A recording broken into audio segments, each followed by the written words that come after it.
Chloe, may sasabihin ako sa'yo. Kung bibigyan ka ng pagkakataon na magkaroon ng manager, sinong pipiliin mo? Gustong-gusto ko talaga siya maging manager kaso malabo ako makuha nun eh. Malay mo naman, di ba? So, sino? Wag na, magaganda at gwapo lang yata ang pwede dun. Sino nga? Si Sir Manix. Si Sir Manix. Yun talaga yung pinakagusto kong maging manager. Hoy, Gagi, gusto ko rin dun. Bakit mo dun gusto? Ito sa totoo lang ha, ang ganda niya kasing mag-alaga, tapos kapag pinapanood ko yung mga video nila, yung tipo mong, sana andyan ako, sana maganda ako, gwapo ako, sana natanggap ako, yung mga ganon, yung tipo mong maiinggit ka. Alam mo kung maging magulang niya si Sir Manix sa mga anak niya, magagampanan niya yung pagkamagulang niya, kasi sa mga artist pa lang, pinapakita na niya mabuti siyang tao. Pero malabong mangyari, hindi ako matatanggap dun. Hoy, anong pinag-usapan niyo dyan? Wala. Nag-usap-usap lang kami tungkol sa mga manager. Ikaw, sino gusto mo maging manager kung sakali? Ako?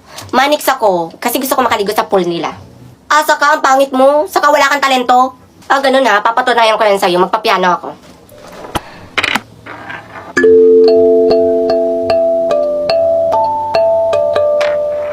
Sinong nangialam ng piano ko?